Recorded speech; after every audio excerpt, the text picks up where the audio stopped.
When you look at the companies in the Future 50 today, we have over 50 orgs that are recognized with over $5 billion in revenue. We have industries from all over the sector. We have financial services and manufacturing and transportation and fulfillment and healthcare, and I could go on. And what's so remarkable about these stories is that they're stories. And I'm really appreciative for BizTimes for doing this event. I'm appreciative for BizTimes for the storytelling they do, because I'm one who believes that men and women were created to work. We don't work because, I got to go to work. We go to work because we find meaning in our work. And when we recognize the 50 companies that are Future 50 and growing here in Milwaukee, we recognize that you're providing meaningful work and meaningful relationships, and this is the fabric that makes our community. So really excited to welcome up the top 5 of the 50, the best of the best. And so I'm going to introduce you, and please come up and we'll have a conversation. So number 5, a fellow CPA on his way up, representing the Craft Beverage Warehouse LLC, is Kyle Stevens. At number 4, Koru Health LLC, Meghan Davis. Representing Pace Equity, we have Beau Engman, who will join us. From G10 Fulfillment, Mark Becker, President and CEO. And then we have, as the number 1, Ixonia Bank CEO Greg Larson. Come on up. Well, thanks for all. Congratulations to all of you. I appreciate it. So, being mindful of time, as we say in the military, be brief, be brilliant, be gone. You don't have to be gone. You can stay here after you answer the question. But if you could just talk about your company. What does your company do, and why you're growing? We print beer cans. Wow, that's really brief. I know. I know you're a CPA, but you don't have to be that brief. We started selling packaging materials during the pandemic, so everything had to go into a can or a bottle, right? We couldn't order draft beer, so that's where it started. And then as the supply chain rebounded, we invested heavily in digital printing technology. So we print logos directly onto beer cans. So think about your local craft brewery, THC company, soda company, whatever. If they're small, they probably know about us and we might work with them. Great. Go on. Yeah, we're Koru Health. We're a senior living company. We're an owner-operator of 13 communities ranging from independent, assisted living, memory care, as well as high acuity. We focus on that 55 plus more active aging.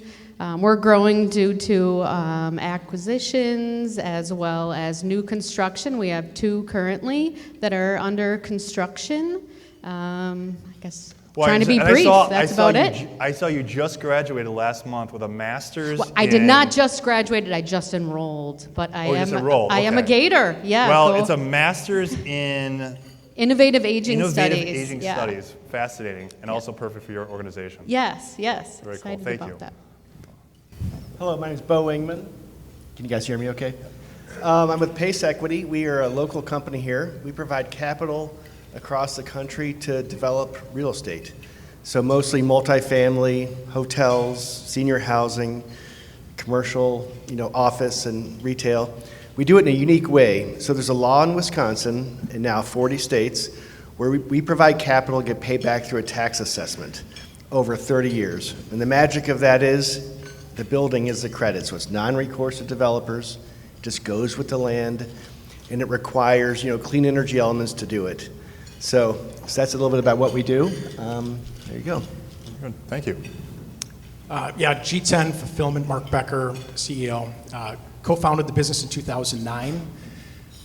Our mission really is to help consumer brands scale and reduce the stress of basically warehousing. So we have warehouses in Wisconsin, Charleston, Phoenix, Dallas, Reno. And at the heart of it, we're a 3PL. We pick, pack, and ship products. And our secret kind of weapon is our technology. We have all of our IT in-house. So we do all of our integrations and our systems, and all with the goal to help our customers scale. Very cool. Thank you. Greg Larson, Ixonia Bank. Ixonia Bank's been around 107 years. We've really accelerated recently. We put together a strong team that have come from many large banks, but Ixonia Bank is a boutique commercial and private bank. We serve owner-managed companies with annual revenues 1 to 50 million in sales, located within about 2 hours of here. So we have like dual headquarters, Ixonia, Wisconsin, which is 7 miles west of Lac La Belle, and downtown Milwaukee. We are owned primarily by the Lubar family. You're all familiar with the University of Milwaukee, Sheldon B. Lubar School of Business. And so our bank is owned by business owners. Our board is made up of business owners. So we are a business bank owned and run by business people, and that's the differentiating factor. Ixonia Bank lives in the land of giants. So we are surrounded by banks like US Bank and Chase and Wells Fargo and Associated Bank. And if you're running a bank that size, and you're 50 billion, and you got to grow 5%, you have to focus on the larger business market.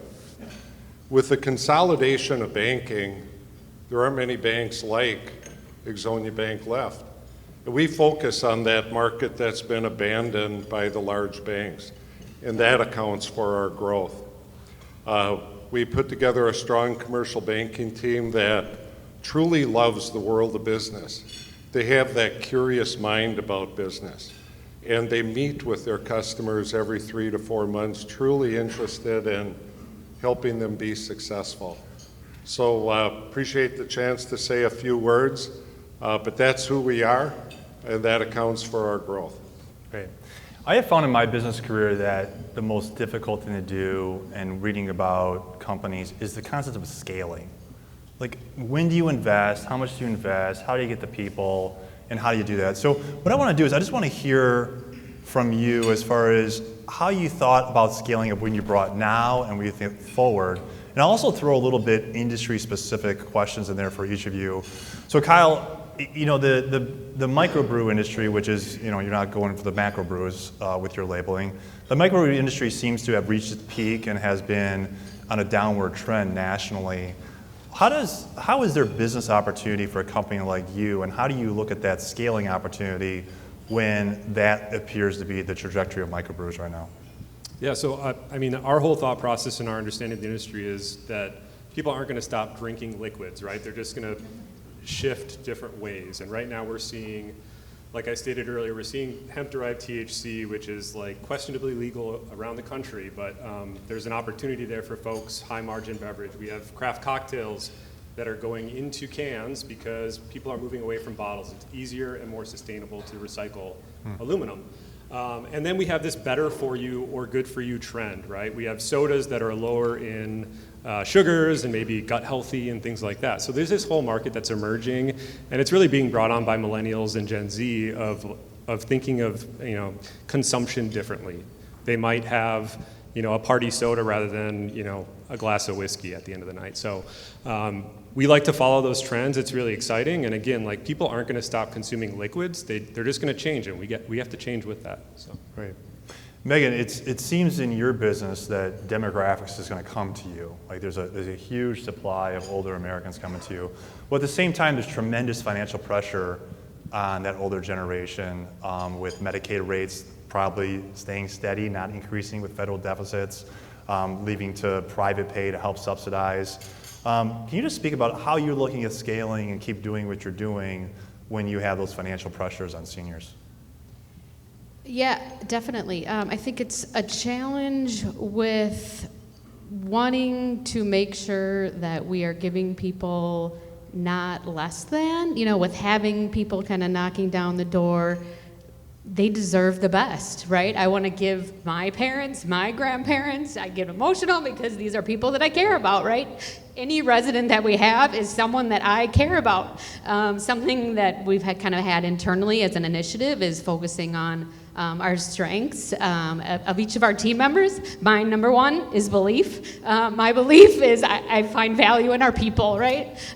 So that's why I'm getting emotional about it, because I care about all of our people. So how, as a company, do we, thank you, how do we You know, make you know sure? how if you were going to guess her first career, you'd be able to guess it right off the bat, because nobody cares more about the profession than teachers. And she was a teacher to start her career, so I'm glad you still have the heart of a teacher. Yes. Very yeah. cool. So how do we make sure, in light of all these people coming at us, that we are giving them a product that they deserve, right? So to do that, we want to make sure that we are approaching, like you said, challenges with cuts in potentially Medicaid, the divide between the haves and the have-nots, trying to get creative and finding ways that we can make sure we can address the needs, getting a little innovative and making sure that we're not having to kick people out. This is their home, right? How do we make sure that we can keep them at home, even if we're not getting funding still from the government? Or how are we making sure that we can get creative to be able to cut, the gap there between revenue and be able to make sure that we can still provide for them.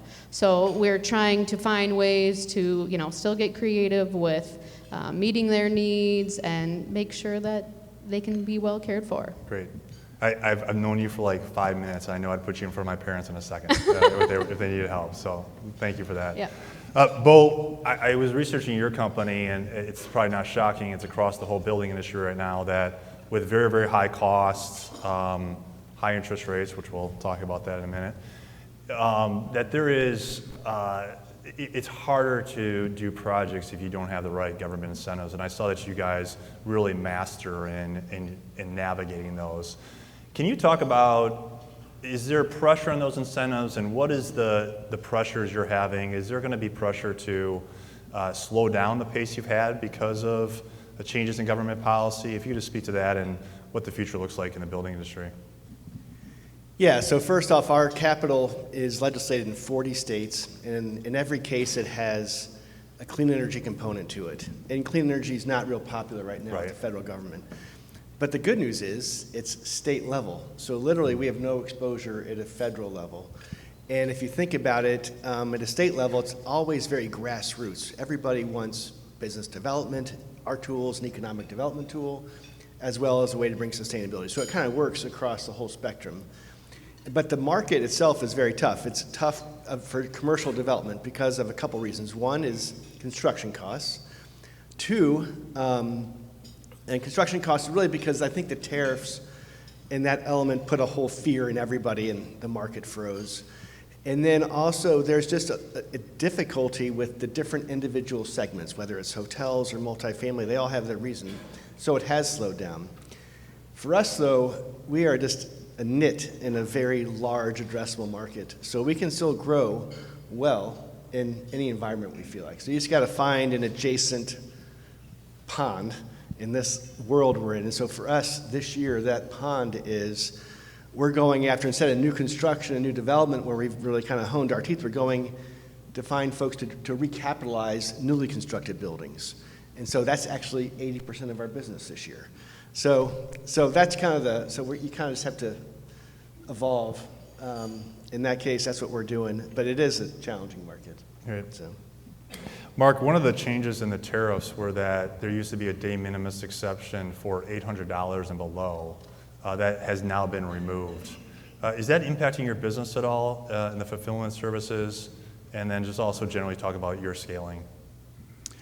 Yeah, so if you're not familiar, the de minimis exemption, basically countries could ship products under, a threshold $800 into the U.S. but not pay a tax on it. So, I typically think of the Temu model, where they're, making the products in China, shipping them right to the consumer, and they were saving a lot of money by not having to pay that tax. And there was a lot of workarounds on how to get in that. So that has now changed. There's no longer that exemption for China and most countries. So what that means for 3PL is really good news.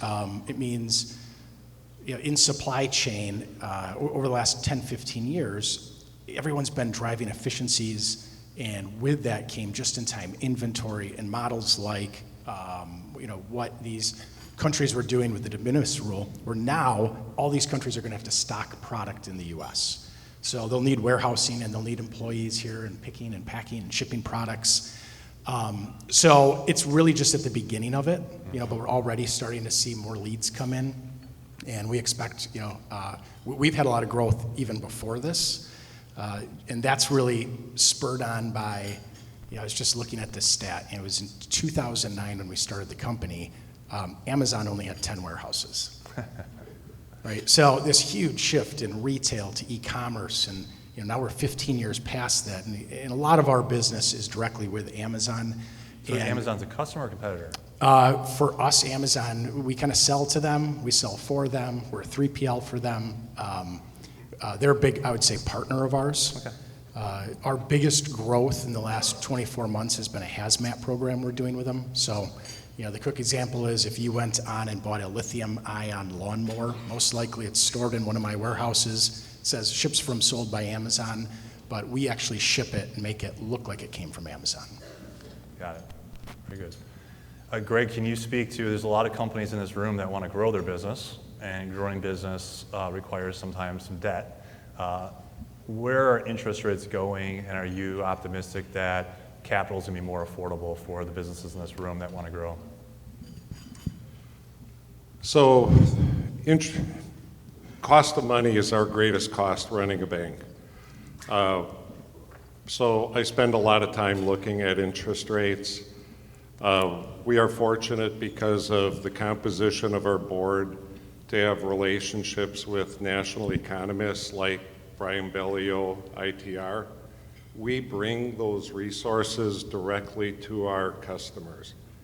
That helps them make decisions on should they go fixed, floating, how long should they go, what's coming, what's the best knowledge out there in terms of what's happening with interest rates. Then we customize the debt. So if we understand our borrower and we understand their 3 or 5 year plan, their capital expenditures, their working capital needs, how the cash flow is going to go in and out, how long that debt's going to be out there. If it's to finance an asset, are they going to dispose of that asset in 30 years?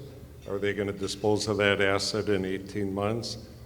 All of those factors come together to help us customize the debt for every one of our borrowers. So just like each one of you is a different person, each one of our commercial accounts and our business owners has a different need. And their debt and how that fits with their liquidity should be customized for every one of those businesses. So we bring the knowledge from the best sources we can. Jerome Powell's not calling me for my opinion, but today I think we would all say we're in a declining interest rate environment. We play both sides of the balance sheet. There are some businesses that don't have any debt. They have a lot of liquidity. When we talk with them, they want to know how to manage their liquidity to maximize their return, yet have capital available to them if they want to do something. So we actually play both sides of the balance sheet. So in summary, we bring the resources and we customize it for every borrower. Today we're in a declining rate environment. We have to make our own decisions. We don't go long on anything with our own money when we buy securities. We're staying short. While we're in a declining rate environment, the acceleration of the United States debt is scary. It is scary. And it's definitely something that's going to affect interest rates over the long haul. Absolutely. At MMAC, our vision is to be a globally competitive region that fosters high-value employment for all. And when we think about that vision, there's 3 key avenues or pillars to that, which is talent, growth, and livability. And they're all equal and they're all interrelated, but one of the things that we just talk about all the times with companies that want to invest here, companies that want to stay here and grow here, is talent, talent, talent. So we're very curious as far as you clearly have talent on your teams if you're on this stage. You're growing, so you want to have more talent. Would you mind just sharing some unique attributes that you think would be interesting to the audience as far as how you've secured the talent you have and how you look to grow your talent in the future? So we're in the Milwaukee market and in the Denver market now as of this year, and they're both phenomenal but very, very different. Here in Milwaukee, we work with digital printing machinery that we can't go out and find somebody that's worked on this machinery. So we're bringing in green people to the machinery. We're training. So we're looking for curious, smart, hardworking people. They don't need to have like specific certifications. We're going to take care of that. So like it's a real opportunity for folks to come in on the ground floor. Yeah, and you're learn. located in the part of our region that needs the most opportunity for people. Oh yeah, in Central City. Yeah, unapologetically. Like we are there for a reason. Right. Yeah, awesome. we're in Milwaukee. We want to grow in Milwaukee, and I live in Milwaukee. But we want to take folks and like give skills, and as we grow opportunities. So like if going to another region is not, we don't want to be in Milwaukee, it's we need to be, right? Because we're shipping air across the country, right? Empty cans, it's expensive, they get damaged. So we need to be close to our customers, but like growing that base here, giving opportunities to travel to new facilities to then train the next generation of our first line employees is really important. And we have hardworking down like nothing, we have curious down like nothing. You know, Denver, they have a lot more interest in what goes in that can when they're done, because it's a super cool industry to be in. Maybe we got to work a little bit on the hardworking, but they're there, and we find the right people there. But here, it's not even a question, the hardworking part. That's great. We hear that time and time again. Meghan, if you look at where's the fastest job growth in Milwaukee, the fastest job growth is in healthcare. And if you see the chart, you think you have a story there, like, oh my gosh, the growth in healthcare jobs is unbelievable. But that's not unique to Milwaukee, that's across the whole nation because of the demographics we usually talk about. So one of the issues is nurses, not to mention all the other folks that make a building like yours work, institution like yours work. How you doing it? We try and have a lot of partnerships with schools, try and get in early if we can, whether that's through high schools. We're about to kick off another partnership with Launch, if you're familiar with them. Yeah. That's through the Elmbrook and Wauwatosa school districts. My kids are in it. Yeah. Great. So hopefully they are in the healthcare strand, and maybe we'll be seeing them in some of our communities. It's a great way to get kids just exposed to that. I think, they see healthcare and they don't always know that senior living is an option. It's a great way to be exposed to that and know, that's a great way to see that seniors are cool. I think that's like a little hidden secret. It's a little gem out there that people don't know. Seniors are cool, you guys. Spread the word, please. They have a lot of good things to share, a lot of hidden knowledge. And a lot of partnerships at the collegiate level as well, trying to use those talents, get them in our buildings, and then build off of that. And kind of expanding on what you're saying as well, using people that might not have that background in senior living, and if you have the heart, we'll find a way. Great. Yeah, Beau, you have some technical stuff you work on. How do you find the right people that know state by state, all the tax credits and building specific stuff? Well, actually, that's a great advantage we have. So we're a small business. We've put out about $1 billion. And the nice thing is it's so complicated, no large institutions can come It's its own IP. So we operate, for example, 74 property taxes is a mechanism we use. And we operate in 74 different markets. And each one has a whole different way you even amortize or pay or everything about it. So it's very complex. We have a development team in Nepal, actually, a 5-person team who's been with us for years, building out a whole technology platform that today is very mature and very good, and that's a competitive advantage. But I would say from a skill perspective, what's been nice is, so people in Milwaukee can appreciate this as a finance company. People on the coast are like, how can you have a finance company in Milwaukee? They scoff at you. You just can't be credible. So yeah, never mind like Baird and Northwestern Mutual. And, yeah. Well, they don't think of those guys. You're yeah, right. Well, they're wrong and wrong. Yeah, exactly. Yeah. But so there's a perception issue. And so, but to the advantage of that, our company is differentiated here from a financial, securitization perspective. There's not a lot of folks like us. And so we're able to develop talent with a focus on technology and a focus on processes and create a place where younger folks can come in, learn something, and stick with it a long time. So we've had very little turnover over the years, which has been super helpful. And we end up with a really strong, vibrant team, and that is key for us. Great. Mark, your company, little additional question I put on yours. Do you guys use independent contractors for your deliveries and work as well? And if you could add that to your strategy to grow your business. Yeah, so in the warehousing world, there's temp labor helps in a few different spots. One of the biggest is when you have surges in orders, right? So on average, in our warehouses, we have about 90 to 85% of our employees are direct hires, and then 10 to 15% of our employees are temps or independent contractors. We actually use a lot of the new apps out there, like Winolo and Traba, where it's kind of flipped the way temp agencies work. And if you're not familiar with them, go on it, they're worth checking out. But the however to that is we still very much try to lean in on hiring direct and make sure we keep those balances in order. Makes sense. Greg, I'm always fascinated by how many people leave one bank to work for another bank. It just seems a lot of fluidity there. From a business perspective, a lot of people are sometimes more loyal to the person than, and that's just banking. It's a lot of different, selling things.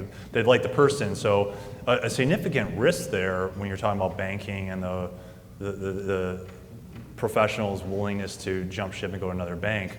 How are you retaining your people and managing that risk? Well, you nailed the risk. Our commercial bankers develop very close relationships with their customers. They get to know that business. They're meeting with them regularly. They care about it. We know that is a risk. So it's really up to me and the key leadership team of the bank to make Ixonia Bank the best place you could work at. If you're a top flight commercial banker, treasury management professional, why would we be the best bank you could work at? And we talk about that. And we make our bank a place you'd never want to leave. Because we run a flat org chart. The bankers can call me or my president any time of day, reach us, they're going to get a call back within an hour. We're going to be faster to respond to the customer. We're going to get things done faster. We're closing loans before other banks even get them approved. And so we create that responsiveness, that flat org chart. We run an efficient bank. We have to run an efficient business because people aren't going to pay more for our inefficiency. They want a little lower loan rate. They want a little higher deposit rate. That means we have to run an efficient business. They're not going to pay for our inefficiency. And that gets back to the commercial bankers and treasury management professionals. They have to do a great job, and they have to create where the customer would never want to leave us. But that doesn't mean we get to charge a lot more. We still have to bring value to our customer. So it gets down to creating an environment in a place you'd never want to leave, because you couldn't see yourself being more successful somewhere else. Compensation is a part of that. And compensation takes the wisdom of Solomon. And we work hard and we pay. But that's not number one. People want to be on a winning team. So we also give them a lot of support. So we have a strong internship program. So we had 7 interns this summer. For a bank our size, we have 7 interns. And we will hire 2 a year. We're also on the other side of the bell curve. We are a great place for bankers that are north of 60 years old. They're tired of the grind. Their house is paid off. Their kids are out of college. They want to enjoy their job more. They're over 60. Maybe they want to work 28 or 30 hours a week. They bring all those relationships. They bring all that expertise. You know, some people lose the fire at 45 years old, and some still have that drive at 95 years old. like the guy I work for over there. I saw yeah, Mr. Lubar out he's there. here and he shows up every day to Yeah. work. So I'll just tell you, age has nothing to do with it. We look for the passion. And then you put those people together, and it's amazing what they can accomplish. So speaking of passion, we have 2 minutes and 30 seconds left. My CPA brain says that it's 30 seconds a person. This is like the new baseball rules. Don't make me call you out for delaying here. So in 30 seconds or less, why Milwaukee? Why are you in business here? Why are you staying here? And that could just be the region or the specific part of the region you decided to do operations. There's more than one, but the thing I keep thinking back to is small Milwaukee. Pace Equity, I was introduced as a 23-year-old new CPA. I was connected with Ethan Elzer, who I think is still on your team. He might be here. Probably doesn't remember me, but 23 years old, he tried to explain to me what the hell you guys do. I don't know if you had done any deals yet, but it's working, right? And now we're on a stage together, and I was in a completely different industry. And just seeing a lot of people that I know here, just never eat lunch alone, get to know everybody, because you never know where your friends are going to be at later. Milwaukee, I love it. Yeah. Because Andy said so? I don't know. We are local. We love it here. This is where all of our families are. That's awesome. Thank you. Under my 30-second limit. Yeah, very good. You yield your time. I'd say Midwest values. This is a fantastic place, high quality of living, and we have I would say a young, very talented, workforce that you can develop and retain, whereas I think in other places it's very difficult to retain them. So there you go. Great. Mark? For logistics, it's actually a great location. So we're about to open a new warehouse in Kenosha. I mean, Uline, Amazon, they've kind of proven out that if you're shipping nationally, Kenosha's a pretty good spot to be. So, for all the things they said too, but we get the added benefit of this is a really nice, centrally located hub. It's kind of funny to ask a bank called Ixonia Bank why you're in Ixonia, but why do you love Milwaukee? Give me 30 seconds. I'm sorry, what? What keeps you investing here? So the stability. Well, I was going to say, I don't know if you know it, but Wisconsin is #1 for people and businesses paying their bills. So we're a bank in Wisconsin. So that's #1. The stability, you can build lifelong relationships here and lifelong business relationships. And that stability, personally, I enjoy having those relationships for decades and having that stability in the customer for decades. Thank you. I want to thank, these 5 got to come up here, but I think a lot of the themes that they talk about are all 50 of you in here. So I just want to thank again BizTimes for consistently telling these great stories. And we at MMAC are super proud of the over 2,500 companies that we serve and all those unique individual stories. And we have many years of stories ahead with companies like these in our community. So give them a round of applause and thank you for your time.